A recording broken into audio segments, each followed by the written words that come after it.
Yo, what's up, Simps? Welcome to the worst power rankings you're ever going to see. The Week 6 power rankings of your Simp League. That's Punish Patrick behind me. I'm Alex Shamit, and that's I, Bryce. Introduce yourself, Bryce. I, I don't know what you're talking about. Yeah, this is going to be the best week 6. I thought this I was at the wrong place, but you know what? While I'm here, I think I'm be down to rock this. But Yep. We might both not be have to go Fortnite, somewhere but directly after this, so we're going to be speed running this. If you're oh mad yeah, at what we baby. have to say, hope you understand that we did not think very hard about this week's power rankings. In Yeah, we're, fact, we're trying to nail these power ranking splits, just real quick. these will be an But we accurate put thought into it. representation. This is going to be a one-for-one representation of who is going to make it far in the playoffs. I guarantee it. And before we get started, remember the All-Star games this week. Better get ready for that. I don't know. Also, there's like a glitched thing in the middle of my screen, so I don't really know what is going on there. My screen is like glitched for some I don't, oh, the Cincinnati. Yeah, I don't know why. I think I was like applying something and it's in Cincinnati. So yeah. Well, now we know Hey, you Pikachu know is what? We're not automatically gonna let that stop us. Cincinnati. So let's just get right Yeah. into it. Coming in as the Oh, worst it's player in the time. league. His name is being blocked out by the Cincinnati thing, but that's okay. I'm gonna put this over here. Coming in at the worst in the league, the Serbian Scrafties. See what we have in our notes. Damn, bro, this guy's sus as she and he. I could not agree more.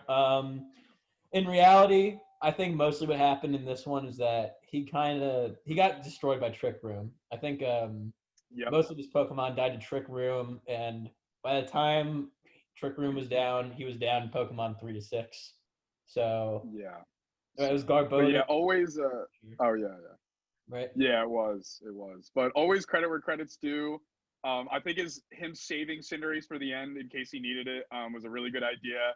And he was still, he lived some hits from Dragapult and he was trying to fight back, but just didn't have the HP to do it. Braviary put in a lot of work in the beginning of the game. Yeah. Brave Bird was doing crazy damage. It easily would have taken down that Hatterene, but once the Trick Room came up, I mean, that's what do you do, with all those fast Pokemon that he had.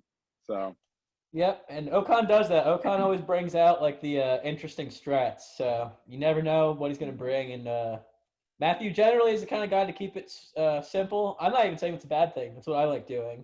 But against someone like consistency. Okan that can know what you're going to bring and then bring something specifically to counter it, sometimes it happens where he just brings the perfect thing for your team, and that's what happened here. Yeah. Um, Yeah, exactly. But good effort though, for sure. We always love watching Matthew play. that's the classic Bryce saying right there. Moving on, we got the Westchester Wooloos. I'm going to move this back over here because that is not working over there. They're at -1 last week. Answer. As I would say, Westchester Woo lose. Am I right? Yeah. Ooh. Beat Um, the woo. woo! That's what he said. It was like, Woo! yeah, woo back, baby. Woo! Okay, so with this match, let me pull up my notes for this one. Um, I'm trying to let's see. This was right. This was versus Killer Tomato, and the Yeah. this was the one that Mew basically just swept after he Dragon Danced. Yeah, that was kind of the main issue is that we were talking about it after he played a little bit and he just totally forgot that Mew knows everything in the game or almost everything in the game. So he was like, I'm not scared of this. I'm throwing out T-Tar. He's gonna use some psychic BS and I'll be fine. And once he started throwing out the Drain Punch, he was like, I just lost. So that's kind of what happens sometimes when you see a Pokemon like setting up and you're like, okay, I'm gonna throw out this mon to handle it, and then it happens everyone. You just don't know they have that one move that kills your counter to it. I mean, that's GG. It was That's really just that's just how it be. it You was know. really unfortunate to watch because you could tell that Spec Bet did not know that it was going to happen until it happened just by how he was playing. Yep. And I was just like, Definitely. I remember watching that replay live, and I'm like, oh, if this Mew has Drain Punch, he's fucked. Or I know. Yeah. Trick, Yeah. sorry. Porygon went down. T-Tar went down. Like a lot of his threats because of that Drain Punch and +2. I mean, I don't know what you do there at that point with the team that he had, but I Yeah. think I think him using the Polytoad as the sleep sack at least was a very good idea because he was still able to use Drill's little setup Rain for as much as Rain was worth at that point. So I think that was smart. He kept kind of just throwing that in and out, which was cool. But they could only tank so much before it kind of got out of hand, you know? Yeah, So it's unfortunate to see, if I'm honest, but I mean, it just happens to the best of us. He's very lucky too that there are no fatigues for next week because I think he would have like 4 injured Pokemon. yeah, I think it was like 4. Yeah, Or maybe it was we got T-Tar. no break this week. You'll get all back the week after that. No biggie. Yep, No. definitely. Moving on to Seattle. All I remember was T-Tar and Porygon. Yeah. Seattle. Seattle's. Yeah. Alex went off today, everybody. Alex went absolutely off with these diss tracks. I actually do have a diss track on SoundCloud, following up SoundCloud. Yeah. I was like, you better. Yep. Oh, you better. I'm gonna. Sorry about your train of thought. If you don't. Oh yeah. So Bryce, you can talk about this game. That was you. Yeah, I'd say it was a very back and forth game. I think a very pivotal part, we were talking about it after, was Jarek didn't know I put speed investment into my Marowak. And obviously the absolute tank and beast that Marowak is, if he like hits you before you hit it, I mean, you're going down most of the time. So the Poltergeist hit, that was a huge, like a very, very pivotal part. I think Endeavor Raichu was kind of cheeky towards the end because it brought the Togekiss down, or the Ditto that copied the Togekiss down enough to where it could sack, and then the Toxapex came in, took that down, and then all it had to do was Toxic Banana Buzz. So some parts of it got kind of slow. I think Jarek made a lot of really, really good plays, but I kind of got a little, like, there were some gimmicky parts, like, you know, the Marowak outspeeding, the whatever, the Endeavor Raichu with the sash. So some things I did were just kind of all over the place, and it just kind of worked out towards the end. So I'd say it was a wild game, that's for sure. It was definitely one of the closer games this week, and it's unfortunate that he fell 2 spots because he lost that. But at the end of the day, sorry, Jerry. At the end of the day, though, Endeavor Vish definitely put in the work for him, though. Yeah, no, and it's. I mean, that's the great part. That's why every team is in the playoffs in this league. It's just because like any team can win in the finals in this league. Like you never really know. Like I would be scared of Spec Bet, Matthew, or Seattle coming into the playoffs. Yeah, that's what's so awesome about this league is that literally everyone has threats and they play like a threat. So facts. That's why we have such a versatile ranking each week, which is pretty cool, I'd say. Which, you know, maybe not everyone's on board with, but yeah, like speaking of people that haven't moved at all, we got Paul coming in here at 9th again. Please get better, human trash. I think that's a adequate assessment of his. Paul's been making plays. He was making plays this week, I'd say.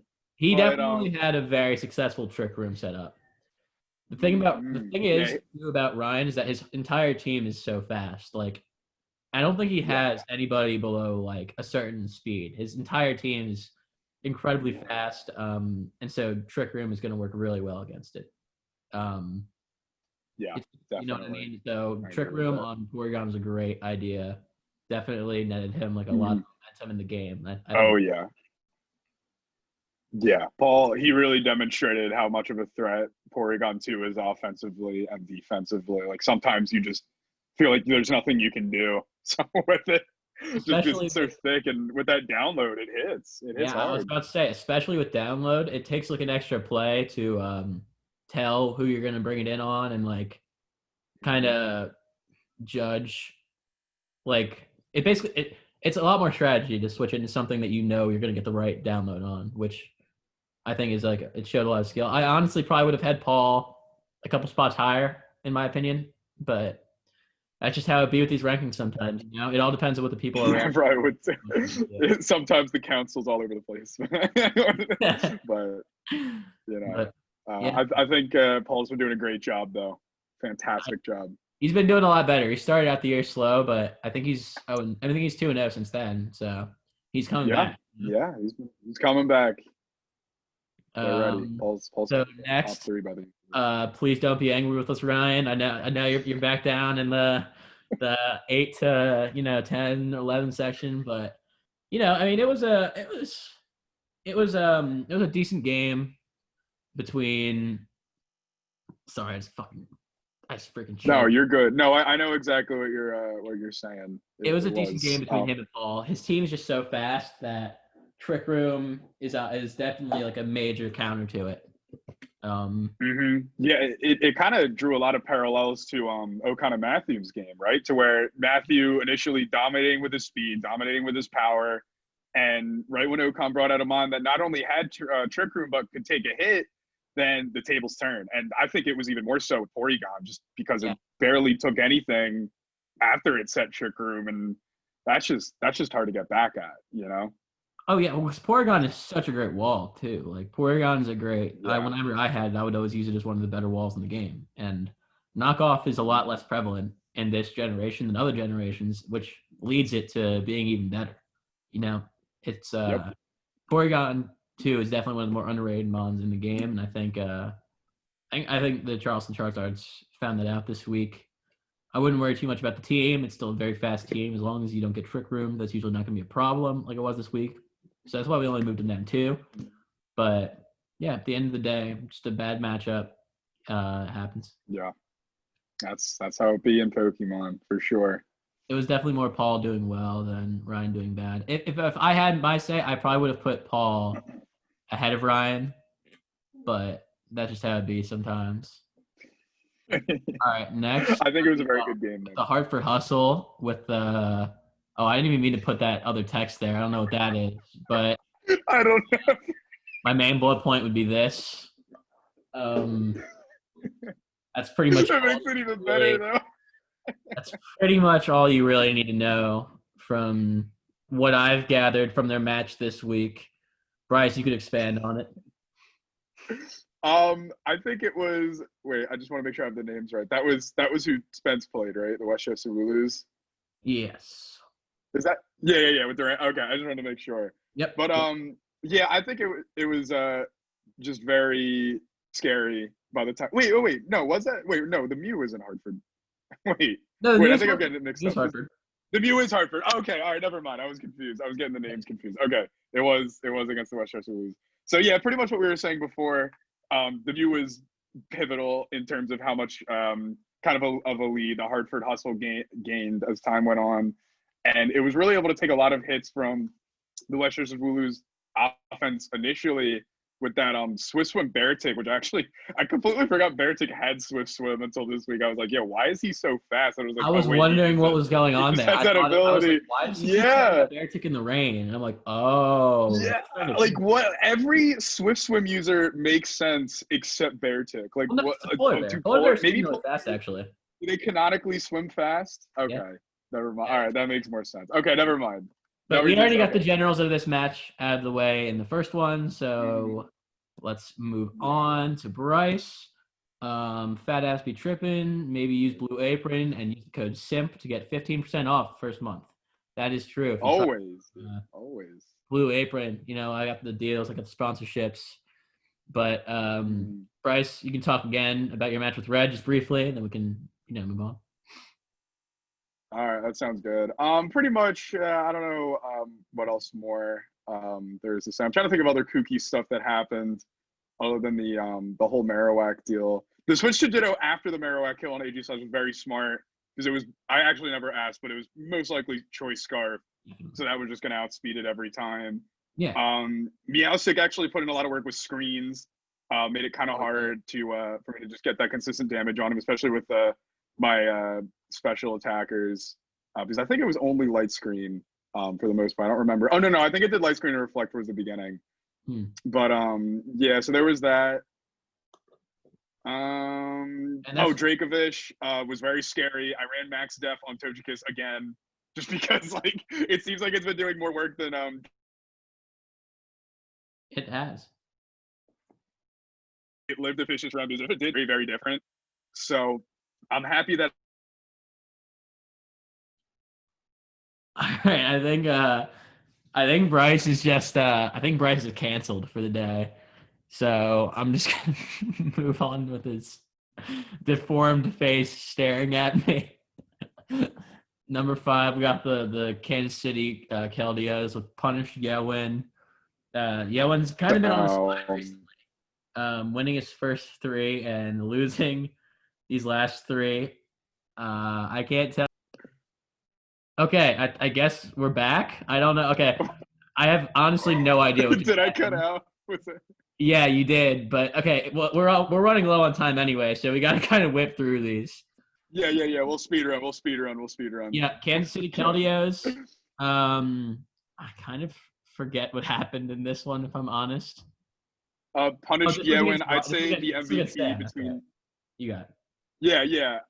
Sam's MVP was definitely actually Sam had a few MVPs, but one of them that I was very impressed with once again was that Mantine switching constantly, just going in defog, being a tank, going out, going back in when he needed defog.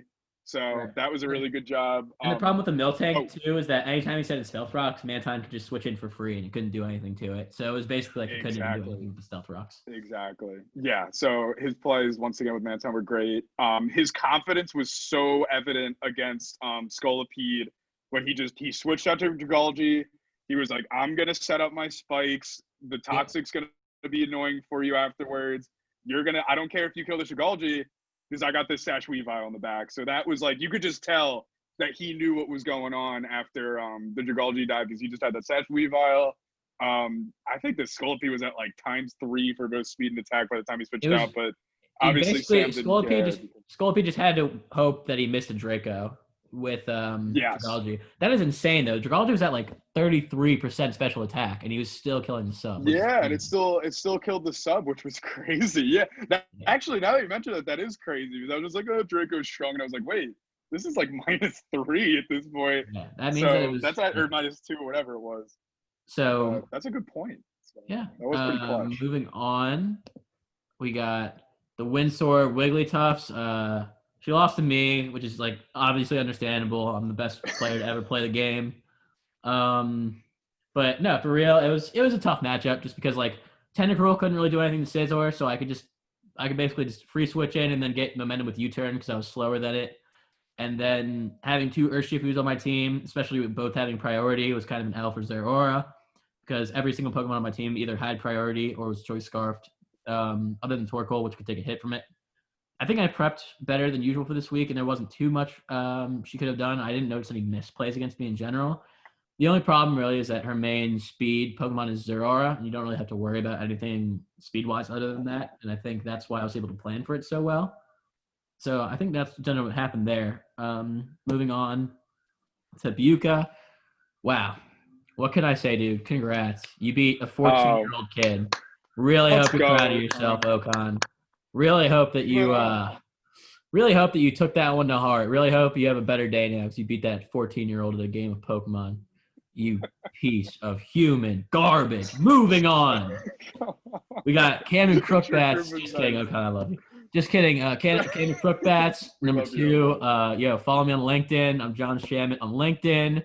Here's my profile pic. Hit him up on there, bro. Look at that smile, dude. That's the face of a man who runs rings on Scizor, Sam. bro. Again, we're running really low on time, so here is a picture of me and Matthew kicking Sam.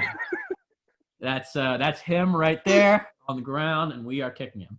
And for the MVP, Mew. That's it. See you guys.